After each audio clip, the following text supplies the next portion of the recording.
आजच्या या पुरस्कार वितरण सोहळ्याला महाराष्ट्रातल्या पत्रकारांच्या आग्रहास्तव, नगर जिल्ह्यातल्या अहिल्यानगरच्या पत्रकारांच्या आग्रहास्तव आवर्जून उपस्थित असलेले विधान परिषदेचे सभापती आदरणीय प्राध्यापक राम शिंदे सर, आजच्या कार्यक्रमाला उपस्थित असलेले पद्मश्री महाराष्ट्राचं भूषण आपल्या सर्वांचे मित्र पोपटराव पवार, या कार्यक्रमाचे संयोजक आपल्या सर्वांचे मित्र आमच्या डिजिटल मीडिया संपादक पत्रकार संघटनेचे राज्याचे समन्वयक इक्बालभाई शेख, आपल्या सर्वांचे मित्र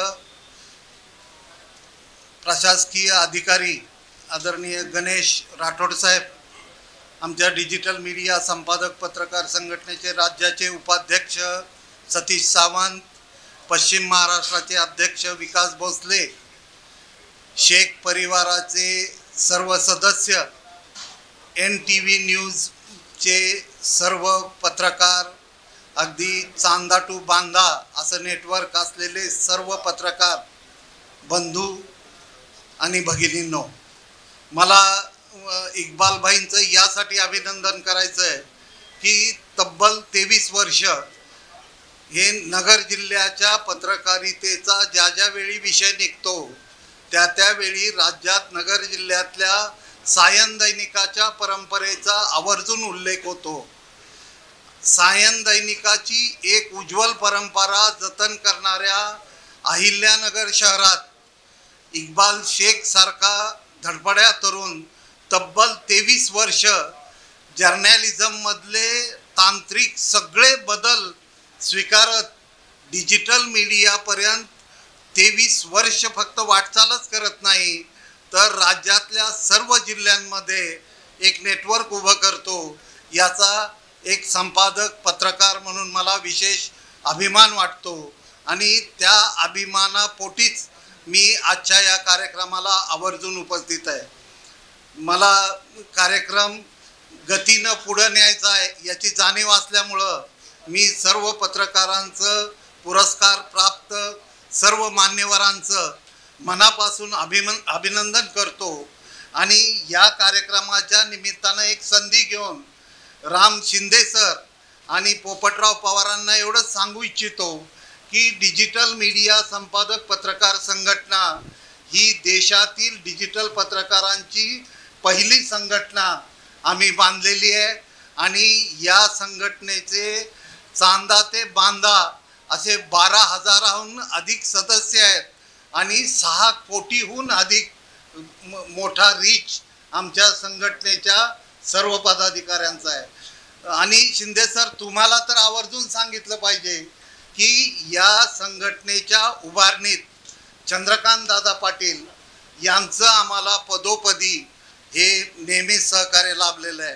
अगदी संघटना बांधली गेली पाहिजे हा विचार चंद्रकांत दादांनी मित्र म्हणून पुढे आणला. तो गतिमान करण्यासाठी प्रत्येक ठिकाणी मदत केली आणि त्यामुळं आज डिजिटल मीडिया संपादक पत्रकार संघटना ही जी देशातली पहिली संघटना आहे ही उभी राहिलेली आहे. आणि मला हेही आवर्जून सांगितलं पाहिजे की संघटना म्हणलं की आवाज उठवणं, निवेदनं देणं, कुणाच्या तरी विरोधात घोषणा देणं, बऱ्याच वेळा आंदोलनं करणं, हे स्वरूप आमच्या संघटनेचं आम्ही कधीच ठेवलेलं नाही. आम्ही सकारात्मक दृष्टिकोन घेऊन किंवा डिजिटल पत्रकाराला केंद्र सरकारनं पत्रकार म्हणून मान्यता दिली पाहिजे, राज्य सरकारनं मान्यता दिली पाहिजे. आज देशात डिजिटल जे देशातल्या जेवढ्या म्हणून जाहिराती आहेत, इलेक्ट्रॉनिक्स मीडिया असेल, डिजिटल असेल, प्रिंट असेल, या देशातले सर्व जाहिरातदार मिळून तब्बल 80,000 कोटीच्या जाहिराती गेल्या वर्षी वितरित झाल्या. त्यापैकी डिजिटल मीडियाचं जे शेअर होता त्यातला जवळजवळ 35,000 कोटी रुपयाचा होता. या 35,000 कोटीमध्ये महाराष्ट्राचा शेअर वाढला पाहिजे. महाराष्ट्राचा शेअर वाढताना आमच्या गाव पातळीवर पोहोचलेल्या डिजिटल पत्रकाराचा शेअर त्यात काही ना काही मिळाला पाहिजे. या भावनेतून आम्ही हे संघटनात्मक काम सुरू केलं आणि पाहता पाहता आमची 3 अधिवेशनं महाबळेश्वरला एक झालं, कोल्हापूरला कन्हेरी मठात झालं. पहिल्या अधिवेशनाचं उद्घाटन मुख्यमंत्र्यांनी व्हर्च्युअली केलं होतं. अनेक मंत्री त्या याला होते. कोल्हापूरचं अधिवेशन शाहू महाराजांनी त्याचं उद्घाटन केलं.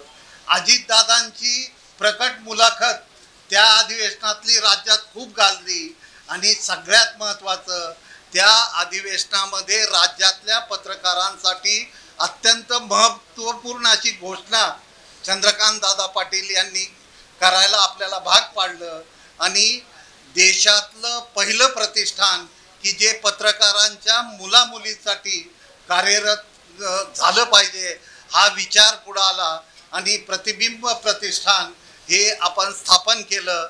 आणि मला सांगायला अभिमान वाटतो की मागच्या आठवड्यापर्यंत या प्रतिष्ठानच्या वतीनं तब्बल 21 लाख रुपये राज्यातल्या पत्रकारांच्या मुलामुलींच्या कल्याणासाठी वितरित झालेले आहेत. तर या गोष्टी एवढ्यासाठी सांगतोय की ही संधी आहे.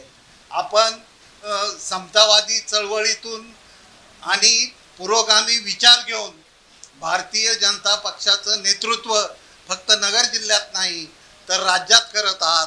आणि हे करत असताना आपल्या राज्यातला डिजिटल पत्रकार काय करतोय हे तुम्हाला माहीत असलं पाहिजे. या भावनेतून माझं थोडं भाषण लांबवतोय. मला दुःखाने सांगावं वाटतं की ज्यावेळी राज्यात मी फिरतो त्यावेळी अनेक ठिकाणी आमचे डिजिटल पत्रकार कसे आहेत, कुणीतरी पंक्चरचं दुकान चालवतं पण तो तिथला लोकप्रिय डिजिटल पत्रकार आहे, त्याचा रीच चांगला आहे, तिथल्या आमदाराला त्याची दखल घ्यावीच लागते.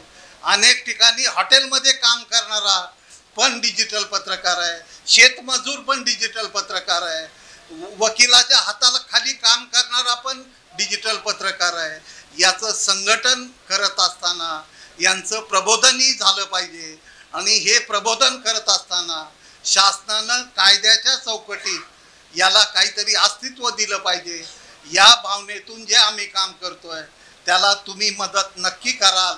आदरणीय मुख्यमंत्री देवेंद्रजी फडणवीस, उपमुख्यमंत्री एकनाथराव शिंदे, अजितदादा आणि तुमच्या मंत्रिमंडळानं डिजिटल मीडियाच्या जाहिरातीची सुरुवात केली आहे, पण ती गाव पातळीवर पर्यंत कशी पोहोचेल यासाठी तुमचाही हातभार लागावा. हे तुम्हाला साकडं घालण्याचं निमित्त दिल्याबद्दल मी NTV परिवार, माझे मित्र इक्बाल शेखचा सर्व परिवार यांचं आभार मानतो. या कार्यक्रमाला आणि सर्व पत्रकारांना शुभेच्छा देऊन मी माझं मनोगत थांबवतो. जय हिंद, जय महाराष्ट्र.